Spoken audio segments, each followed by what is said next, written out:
पीके geography classes में आप सभी का स्वागत है।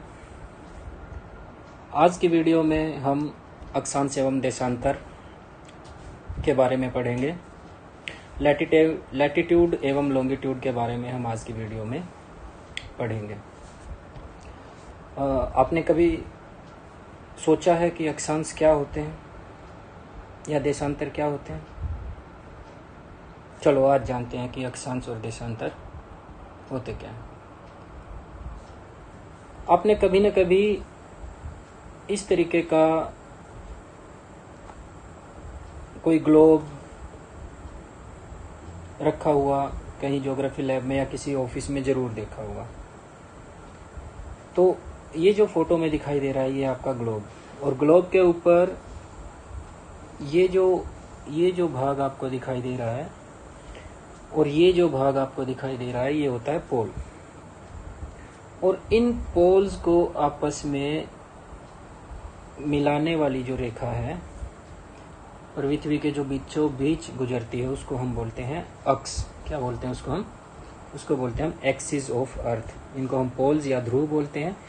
और जो पृथ्वी के बीचों बीच अगर हम मान लो कोई आलू है हमारे पास और आलू के बीचों बीच हम किसी सलाई को या फिर किसी सुई को बीचों बीच उसको आर पार कर दें और वो आलू उसके चारों तरफ हम घुमाना शुरू कर दें, तो वो जो सुई होगी वो होगी उसका एक्सिस या अक्ष, जिसके चारों तरफ आपका वो आलू घूम रहा होगा। ऐसे ही ये नॉर्थ पोल और साउथ पोल जो है इनको जो मिलाने वाली रेखा है उसको हम एक्सिस बोलते हैं। वास्तव में ऐसी कोई सुई जो है अर्थ के अंदर से नहीं गुजरती है, लेकिन वो एक्सिस है जिसके चारों तरफ अर्थ घूमती है।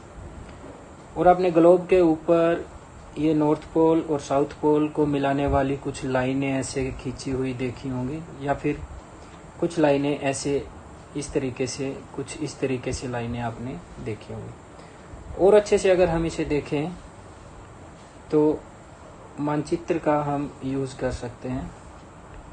मानचित्र के ऊपर आपने इस तरीके की लाइनें जो है वो जरूर देखी होंगी। मानचित्र पर ये जो नीचे की तरफ ये ऐसे लेटी हुई रेखाएं हैं, ये इस तरीके की रेखाएं आपको दिखाई दे रही हैं, ये रेखाएं। तो ये जितनी भी लेटी हुई रेखाएं, लेटी मतलब लेटी हुई, यानी कि इनको हम लैटिट्यूड या फिर अक्षांश रेखाएं बोलते हैं। और जो खड़ी जो रेखाएं हैं इनको हम लंबी रेखाएं या फिर लॉन्गी यानी कि लंबी यानी कि खड़ी जो रेखाएं हैं इनको हम देशांतर रेखाओं के नाम से जानते हैं। खड़ी रेखाएं आपकी जो है वो नॉर्थ पोल को साउथ पोल के साथ जोड़ती हैं, और पड़ी हुई रेखाएं जो है वो आपकी पूर्व से पश्चिम से पूर्व की तरफ खींची जाती हैं। तो ये पश्चिम से पूर्व दिशा में खींची गई आपकी जो रेखाएं हैं इनको हम लैटिट्यूड या अक्षांश रेखाएं बोलते हैं। तो आइए अब हम अक्षांश रेखाओं के बारे में पढ़ते हैं। उससे पहले हम ये फोटो देखेंगे। यह है आपका अर्थ। क्या आपको अर्थ के ऊपर किसी प्रकार की रेखाएं दिख रही हैं? नहीं। तो इसका मतलब क्या हुआ? इसका मतलब ये हुआ कि अर्थ के ऊपर किसी प्रकार की रेखाएं नहीं खींची गई हैं। तो ये जो अक्षांश और देशांतर रेखाओं की हम बात कर रहे हैं ये आपकी ग्लोब पर एवं मानचित्र पर आपको देखने को मिलती हैं, यानी कि वे वास्तविक रेखाएं वो नहीं, वास्तव में वो रेखाएं अर्थ के ऊपर नहीं है। तो इसका मतलब ये हुआ कि ये मानव के द्वारा खींची गई रेखाएं हैं। तो ऐसी रेखाओं को हम काल्पनिक रेखाओं के नाम से जानते हैं। तो ये सारी रेखाएं काल्पनिक रेखाएं हैं। तो अक्षांश देशांतर के बारे में अगर आपसे कोई पूछे तो अक्षांश देशांतर जो है वो काल्पनिक रेखाएं हैं। अभी हमने उत्तरी ध्रुव की बात करी थी, तो इस फोटो में आपकी अक्षांश एवं देशांतर रेखाएं आपस में दिखाई दी हैं।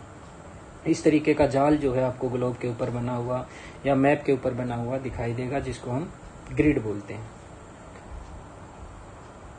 अक्षांशों की जब हम बात करते हैं तो हम पाएंगे कि ये आपका उत्तरी ध्रुव, यहाँ ये जो बिंदु है, ये जो डॉट यहाँ पर लगाया गया है, ये यहाँ आपका उत्तरी ध्रुव जो अभी हमने ग्लोब में देखा था। उसके चारों तरफ ऐसे वृत्त खींचे जाते हैं, पैरेलल्स खींचे गए हैं, तो उनको हम अक्षांश रेखाएं कहते हैं।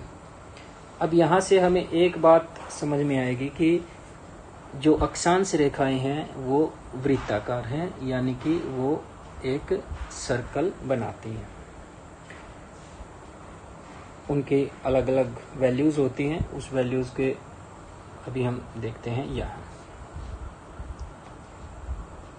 कि अक्षांश रेखाएं या उनकी वैल्यूज का निर्धारण किस प्रकार किया जाता है। यहाँ एक लाइन जो है आपको दिखाई दे रही है, 0 डिग्री लिखा गया है। 0 डिग्री जो है उसको हम विषुवत रेखा या भूमध्य रेखा के नाम से जानते हैं। भूमध्य का मतलब क्या हुआ? भू का मतलब आपका हुआ पृथ्वी और मध्य का हुआ मतलब बीचों बीच। तो ऐसी काल्पनिक रेखा जो पृथ्वी को बीचों बीच काटती है तो उसको हम कहते हैं भूमध्य रेखा। अब ये जो भूमध्य रेखा है ये नॉर्थ और साउथ पोल को मिलाने वाली रेखा, ये जो रेखा होगी नॉर्थ एवं साउथ पोल को मिलाने वाली, उसको 90 डिग्री पर काटती है। तो ये जो एंगल आपका बनेगा ये 90 डिग्री, क्योंकि पृथ्वी को बीचों बीच तो ये रेखा भी काट सकती है, ऐसे रेखा भी काट सकती है, तो वो विषुवत रेखा होंगी? नहीं होंगी, क्योंकि वहाँ फिर ये हिस्सा आपका कम बचेगा, ये हिस्सा आपका ज़्यादा बच जाएगा। तो इस प्रकार पृथ्वी को बीचों बीच काटने वाली रेखा, जो ध्रुवों को मिलाने वाली रेखा को 90 डिग्री पर काटती है, उसको हम कहते हैं विषुवत रेखा या भूमध्य रेखा। अब यहीं से सारे अक्षांश आपके मापे जाएंगे। अक्षांश क्या होता है? अक्षांश होता है किसी भी स्थान, यानी कि मान लो ये ए स्थान है और ये बी स्थान है, किसी भी स्थान की विषुवत रेखा से कोणीय दूरी, पृथ्वी के केंद्र से अगर हम विषुवत रेखा से किसी भी स्थान की कोणीय दूरी को मापेंगे तो उसको हम कहेंगे अक्षांश। जैसे ये ए कोई स्थान है, वहाँ की विषुवत रेखा से कोणीय दूरी जो है वो 20 डिग्री है, यहाँ भी ये 20 डिग्री है। इसका मतलब क्या हुआ कि ये जो अक्षांश है वो 20 डिग्री दक्षिणी अक्षांश है। दिशाओं के बारे में आप पिछली वीडियो में पढ़ चुके हैं। ग्लोब में या मानचित्र पर ऊपर की तरफ आपकी जो दिशा होती है उसको हम उत्तर दिशा बोलते हैं, नीचे की तरफ आपकी जो दिशा होती है उसको हम दक्षिण दिशा बोलते हैं। पूर्व में आपकी, राइट साइड में आपकी पूर्व और लेफ्ट साइड में आपकी पश्चिम या वेस्ट होती है। तो इस प्रकार ये जो आपका अक्षांश बन रहा है वो भूमध्य रेखा से दक्षिण की तरफ बन रहा है, इसलिए ये आपका होगा 20 डिग्री दक्षिणी अक्षांश। यहाँ ये बी पॉइंट मैंने लिखा था, ये भी आपका 20 डिग्री दक्षिणी। तो इस प्रकार अर्थ के चारों तरफ एक सर्कल में 20 डिग्री दक्षिणी अक्षांश जो है अलग अलग स्थानों पर बनेगा। अगर हम उन सभी स्थानों को 20 डिग्री दक्षिणी अक्षांश के सभी स्थानों को मिला देंगे तो वो आपकी बन जाएगी 20 डिग्री दक्षिणी अक्षांश रेखा। इसी प्रकार जो है कोण को हम डिग्री में मापते हैं, तो बाकी सभी देशांतर अक्षांश रेखाएं जो है वो खींची जाएंगी और हम पाएंगे कि 90 डिग्री का जो कोण है वो आपका दक्षिणी ध्रुव पर जाकर के एक बिंदु के रूप में बनता है। तो इसलिए जो दक्षिणी ध्रुव होगा वो आपका एक पॉइंट के रूप में होगा, यानी कि एक बिंदु के रूप में होगा। तो वो समांतर या अक्षांश रेखा न होकर के एक बिंदु होगा। इसी प्रकार उत्तर में भी आपकी सभी अक्षांश रेखाएं खींची जाएंगी 0 से लेके 89 डिग्री तक, 89 डिग्री उत्तर तक और 89 डिग्री दक्षिण तक, और 90 डिग्री पे होगा आपका पोल। तो 90 डिग्री नॉर्थ पे होगा आपका पोल। ठीक है, तो इस प्रकार हम देखेंगे कि 89 डिग्री अक्षांश रेखाएं ऊपर होंगी और 89 डिग्री अक्षांश रेखाएं नीचे होंगी और एक आपकी भूमध्य रेखा। तो टोटल जो हुई आपकी 179 डिग्री अक्षांश रेखाएं होंगी और जो आपके टोटल अक्षांश होंगे वो 0 से लेके 90 डिग्री तक ऊपर, 90 डिग्री तक नीचे, यानी कि 90 और 90 180। 0 डिग्री के साथ अगर कोई कोण बनाएंगे तो वो 0 डिग्री का बनेगा, यानी कि वो कोई एंगुलर दूरी नहीं है, तो इसलिए 0 डिग्री को हम अक्षांश में नहीं काउंट करेंगे। तो टोटल अक्षांश होंगे हमारे 180 और अक्षांश रेखाएं होंगी 179। यहाँ पर कुछ इम्पोर्टेंट अक्षांश रेखाओं के बारे में बताया गया है। सबसे पहले आपकी विषुवत रेखा, विषुवत रेखा के बाद आपकी 23.5 डिग्री नॉर्थ और 23.5 डिग्री साउथ। 23.5 डिग्री नॉर्थ को हम कर्क रेखा के नाम से जानते हैं, बहुत बार ये क्वेश्चन एग्जाम में पूछा गया है। और 23.5 डिग्री को हम दक्षिण को हम साउथ में मकर रेखा के नाम से जानते हैं। ये एग्जाम में बहुत बार पूछे जाने वाला क्वेश्चन है। अब 23.5 डिग्री ही क्यों इम्पोर्टेंट है, 24 डिग्री या 25 डिग्री या 40 डिग्री क्यों इम्पोर्टेंट नहीं है?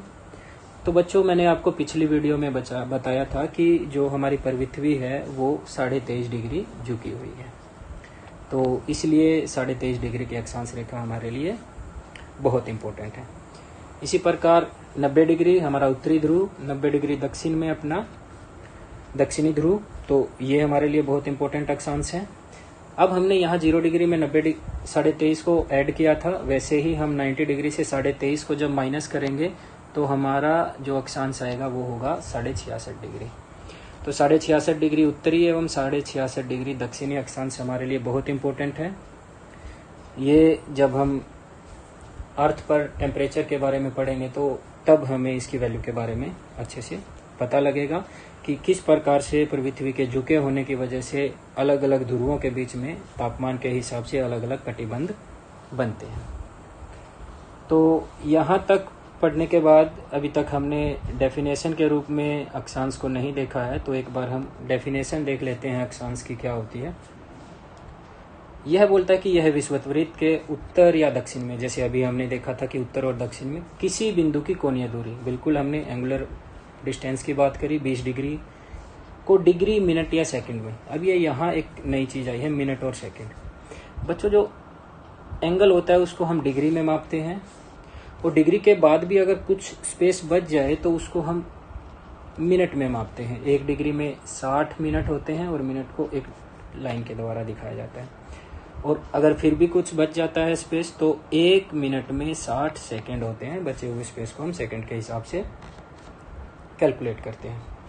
तो ये बोलता है कि यह कोणीय दूरी होती है जो कि डिग्री, मिनट या सेकंड में व्यक्त करता है। अक्षांश रेखाएं एक दूसरे के समांतर भी होती हैं।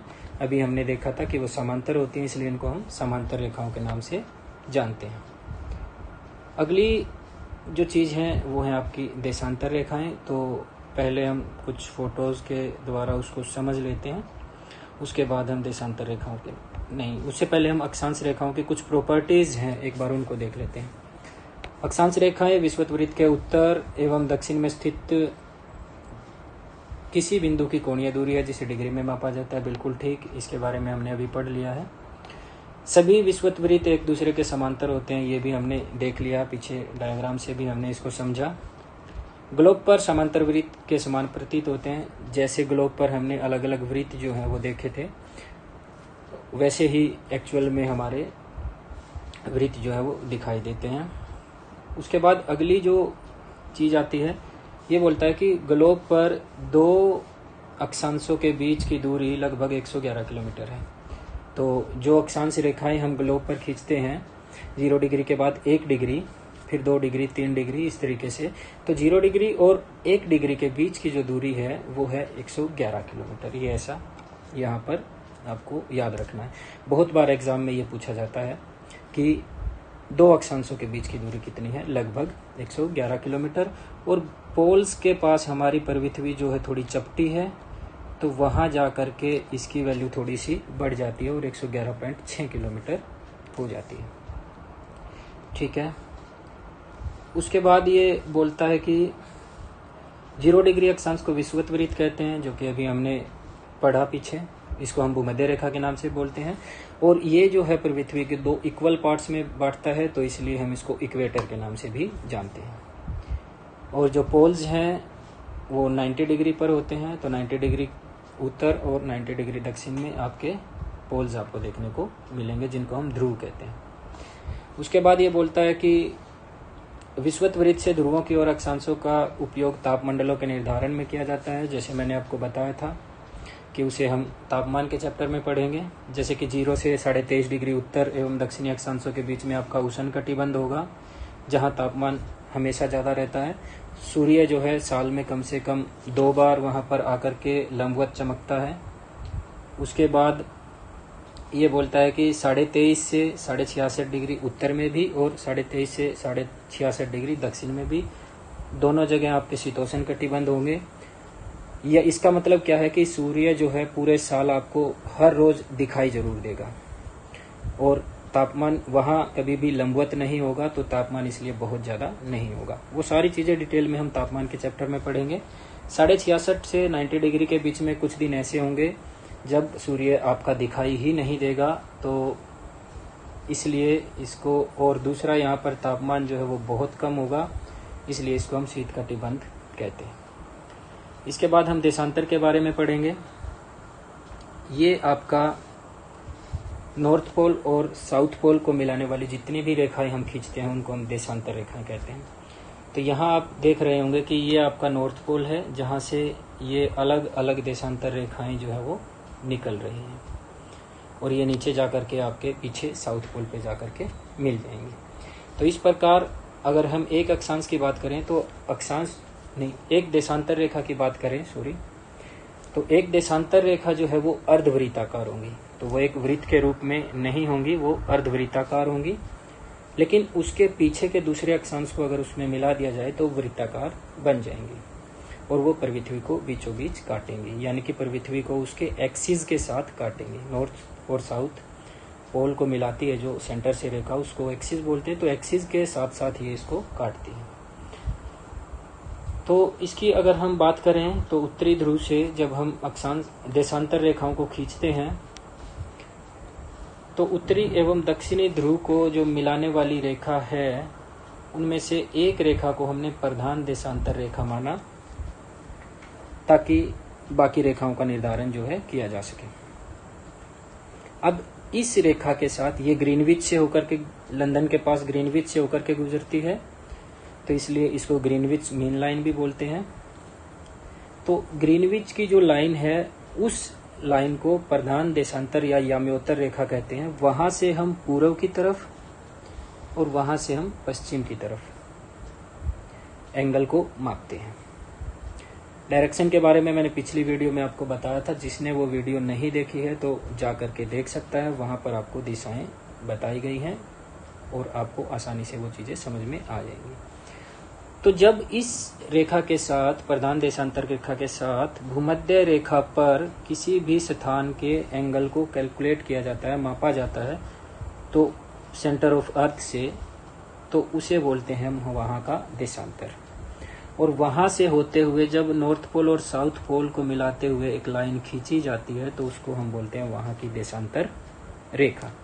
जैसे अगर हम बात करें तो मानो कि ये आपकी भूमध्य रेखा, ये आपकी प्रधान देशांतर, और यहाँ पर ये कोई पॉइंट है, ये आपका 30 डिग्री का कोण बनाता है प्रधान देशांतर के साथ पृथ्वी के केंद्र पर।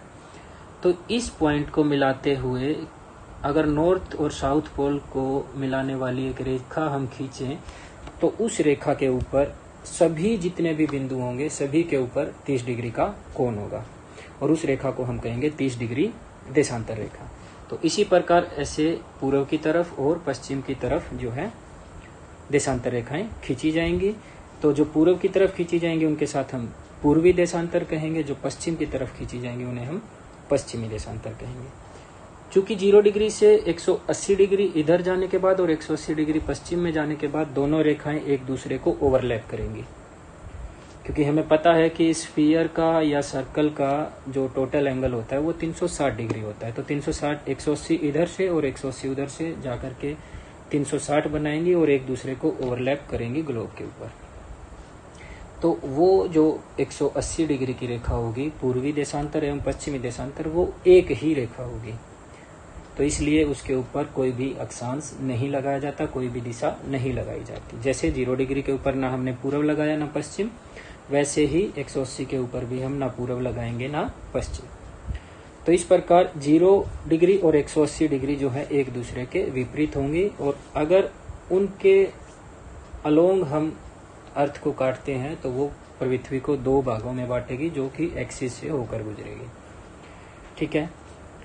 अब जब ग्लोब को काट करके मैप बनाया जाता है तो यही 180 डिग्री देशांतर से काट के उसको फैला दिया जाता है, और 180 डिग्री देशांतर जो है आपके प्रशांत महासागर से होकर गुजरती है, इसलिए मैप में प्रशांत महासागर आपको 2 हिस्सों में कटा हुआ मिलता है।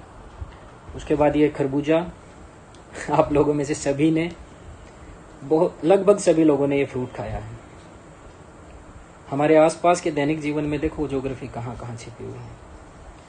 आप देखोगे कि ये जो खरबूजा है उसका ये जो ऊपर का पॉइंट है और एक नीचे का पॉइंट है, वहाँ पर ये लाइनिंग्स जो है आपस में जा करके मिल रही हैं। इट मीन्स यहाँ भी ज्योग्राफी छुपी हुई है कि इसके ऊपर यहाँ नॉर्थ पोल है और नीचे इसका साउथ पोल है, जहाँ पर ये आपकी देशांतर रेखाएं जो है आपस में जा करके मिल रही हैं। तो ऐसे और भी एग्जाम्पल जो है हमारी डेली लाइफ में जुड़े हुए हैं, जैसे कि आपका संतरा या मौसमी। इसके अलावा अगर आपको कोई और फ्रूट का पता है तो आप कमेंट में मुझे लिख करके बताएं। यहाँ मैंने खरबूजे को देशांतर के रूप में काट दिया है, तो ये यहाँ होगा इसका पोल, और ये आपकी प्रधान देशांतर रेखा, और ये आपकी कोई भी एक देशांतर रेखा जो कि इस एंगल के द्वारा हम कैलकुलेट कर पाएंगे। तो इस प्रकार से ही देशांतर रेखाओं का अनुमान जो है वो लगाया जाता है। अगर हम नॉर्थ पोल के ऊपर से देखें तो हमें पता लगेगा, जैसे कि मैंने अभी बताया था कि नॉर्थ पोल से देखें तो हमें 0 डिग्री के पीछे जो है आपका 180 डिग्री देखने को मिलेगा। ठीक है। तो इस प्रकार ये थी आपकी देशांतर रेखाएं। अब एक बार हम देशांतर रेखाओं की डेफिनेशन की बात कर लेते हैं। तो डेफिनेशन की अगर हम बात करें तो ये बोलता है कि देशांतर रेखा प्रधान याम्योत्तर, यानी कि वही जो हमने 0 डिग्री जिसको माना था ग्रीनविच के पूर्व एवं पश्चिम में स्थित किसी बिंदु की कोणीय दूरी, बिल्कुल वही जो हमने डिग्री मिनट या सेकंड में व्यक्त किया, को हम देशांतर बोलते हैं। बिल्कुल सही, ये सारी चीजें हमने समझी है, और ये आपस में पोल्स को जोड़ देती हैं, पोल्स को आपस में जोड़ती हैं, तो ये समांतर नहीं है। देशांतर रेखाओं को पराय याम्योत्तर के नाम से जाना जाता है। बिल्कुल सही, ये सब चीजें हमने अभी पढ़ी है, तो इसमें हमें कोई दिक्कत नहीं होनी चाहिए। तो कुछ प्रॉपर्टीज है देशांतर रेखाओं की, उसकी बात कर लेते हैं। ये बोलता है कि देशांतर रेखाएं जो हैं विषुवत वृत्त के साथ बनी वह कोणीय दूरी है जिसे डिग्री में मापा जाता है। ये ग्रीनविच से पूर्व एवं पश्चिम में होती है, 180 डिग्री तक इसको मापा जाता है। बिल्कुल, ये सब चीजें हमने अभी डायग्राम के द्वारा बहुत अच्छे से समझी है। दूसरा फिर ये बात करता है कि सभी याम्योत्तर ध्रुवों पर जाकर के मिल जाते हैं। बिल्कुल, हमने खरबूजे में भी देखा कि वो जाकर के मिल जाती हैं। सभी याम्योत्तर वृत्त के समान प्रतीत होती है जो ध्रुवों से गुजरते हैं। बिल्कुल, अगर हम 0 डिग्री को 180 डिग्री के साथ, 1 डिग्री को 179 डिग्री के साथ मिला दें तो बिल्कुल वो एक वृत्त बन जाएगा।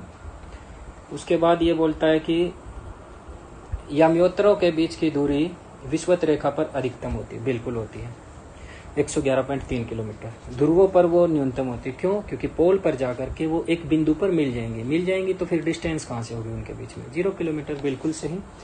और 45 डिग्री पर ये 79 किलोमीटर हो जाती है। क्यों हो जाती है? क्योंकि हमने अभी पढ़ा था अक्षांश रेखाओं को, जब हमने पढ़ा कि भूमध्य रेखा से ध्रुवों की तरफ जब हम जाते हैं तो अक्षांश रेखाओं की लंबाई जो है वो कम होती हुई चली जाती है, क्योंकि अक्षांश रेखाएं जो है धीरे धीरे जाकर के पोल पर एक बिंदु के रूप में आपको दिखाई देंगी।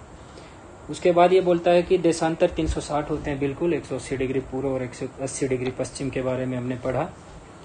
ये पूर्व में और पश्चिम दोनों में 180 डिग्री में बांटे गए हैं। बिल्कुल सही। उसके बाद देशांतर का उपयोग प्रमुख याम्योत्तर के सापेक्ष स्थानीय समय को निर्धारित करने में किया जाता है। यानी कि जो देशांतर है वहाँ पर प्रमुख जो याम्योत्तर है उनके उससे दूरी के हिसाब से हम समय को निकालते हैं। समय और तिथि के बारे में हम एक दूसरी वीडियो बनाएंगे तो उसमें इस चीज़ के बारे में हम जानेंगे। तो अभी हमने सीखा अक्षांश और देशांतर के बारे में। तो अगर आप बच्चों गूगल मैप का इस्तेमाल करते हैं तो गूगल मैप पर आप जब भी कोई लोकेशन सर्च करते हैं तो वहाँ पर अक्षांश एवं देशांतर को पहले से फीड करके रखा जाता है, जिसकी वजह से ही आप किसी लोकेशन पर पहुँच पाते हैं।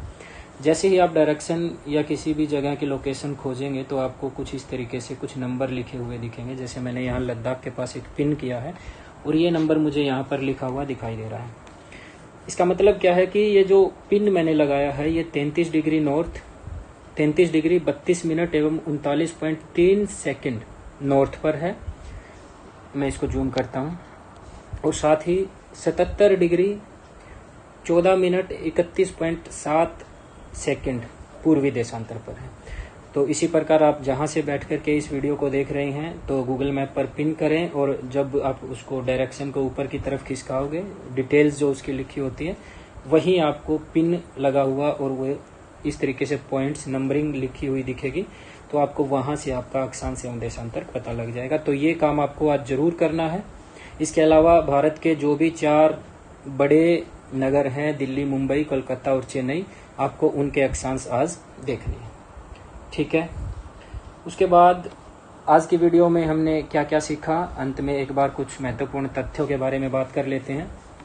हमने सीखा ग्लोब पर 180 अक्षांश होते हैं, बिल्कुल होते हैं। 0 डिग्री को हम एंगल नहीं मानते हैं, तो 1 डिग्री से 90 डिग्री नॉर्थ और 1 डिग्री से 90 डिग्री साउथ, यानी कि टोटल अक्षांश आपके 180 डिग्री। ये एग्ज़ाम अलग अलग एग्ज़ाम में, रेलवे में, दिल्ली पुलिस में या फिर टीचिंग में बहुत बार ये पेपर में पूछा जाता है और यहाँ बच्चे पजल हो जाते हैं कि 181 हैं या फिर 180 हैं या 179 है। तो अक्षांश की बात करें तो वहाँ 0 डिग्री काउंट नहीं करते, क्योंकि वो कोई कोण नहीं है, कोणीय दूरी नहीं है। तो इसलिए 180 अक्षांश बनेंगे 90 डिग्री नॉर्थ में और 90 डिग्री साउथ में। अगर अक्षांश रेखाओं की बात करें तो एक कम बनेगा। क्यों कम बनेगा? क्योंकि नॉर्थ पोल और साउथ पोल आपके बिंदु हैं। तो आप कहो कि सर 2 कम बनने चाहिए, 178 होने चाहिए, तो 179 क्यों हुए, 179 क्यों हुए? क्योंकि 0 डिग्री एक अक्षांश रेखा है। 0 डिग्री जो है उसको एक अक्षांश रेखा के रूप में लेते हैं, उसी से तो हम बाकी पैरेलल्स को मानते हैं। तो इसलिए भूमध्य रेखा को इसके अंदर जोड़ा जाएगा और टोटल आपकी अक्षांश रेखाएं होंगी 179। जो आपकी देशांतर रेखाएं होंगी वो होंगी 360, 180 डिग्री पूर्व और 180 डिग्री पश्चिम। हालांकि 180 डिग्री दोनों जाकर के मिल जाएंगी, तो उसी प्रकार 0 डिग्री जो है उसको काउंट कर लिया जाएगा और टोटल 360 डिग्री 360 आपके देशांतर होंगे। अक्षांश और देशांतर के बीच की जो दूरी है उसको हम कोणीय दूरी बोलते हैं, उसको डिग्री या अंश में मापा जाता है। और आगे इसको जब हम बांटते हैं तो 1 डिग्री को हम 60 मिनट में और 1 मिनट को हम 60 सेकंड में फर्दर बांट सकते हैं, जो कि अभी हमने गूगल मैप की जो पिक्चर थी उसके द्वारा हमने समझने की कोशिश भी की। अक्षांश समांतर जो है वो पूर्व से पश्चिम दिशा में खींची जाती हैं। जैसे अभी हमने ग्लोब पर देखी हुई थी वो लेटी हुई रेखाएं जो कि समांतर रेखाएं हैं और पूर्व से पश्चिम खींची जाती हैं। इनकी लंबाई भूमध्य रेखा से अगर हम ध्रुवों की तरफ जाएंगे तो वो कम होती हुई चली जाएगी और ध्रुवों पर जाकर के वो एक बिंदु के रूप में सिमट जाएगी। देशांतर रेखाओं की लंबाई जो है हमेशा बराबर रहेंगी और वो पोल्स पर जाकर के मिल जाती है। तो ये इसके अलावा 2 अक्षांशों के बीच का जो इलाका है, भाग है, उसको हम जोन कहते हैं या कटिबंध बोलते हैं। और 2 देशांतरों के बीच का जो भाग है उसे हम गोर कहते हैं। तो ये कुछ महत्वपूर्ण बिंदु जो आज हमने पढ़े हैं और ये बहुत बार एग्जाम्स में पूछे जाते हैं। तो एग्जाम्स में इनसे बाहर अगर कोई क्वेश्चन बनता है वो तो टाइम और डेट का बनेगा, जिसके बारे में हम अगले लेक्चर में विस्तार से पढ़ेंगे। वीडियो को अंत तक देखने के लिए आपका बहुत बहुत धन्यवाद। तो ऐसी ही और भी वीडियो आपके लिए लेकर आएंगे इसी चैनल पर। तो अगर आपको डेट और तिथि के बारे में भी सीखना है और आगे की हमारी बाकी वीडियोस देखनी है तो हमारे से जुड़े रहें और हमारे चैनल को सब्सक्राइब करें और बेल आइकन, नोटिफिकेशन के बेल आइकन को जरूर दबाएं, ताकि जब भी हमारी कोई नई वीडियो आएगी तो सबसे पहले नोटिफिकेशन आपकी स्क्रीन पर हो और आप तुरंत उस वीडियो को देख पाएं। तो मैं आशा करता हूं कि आप लोग सब स्वस्थ होंगे और आपकी पढ़ाई बिल्कुल अच्छी चल रही होंगी। Thank you so much.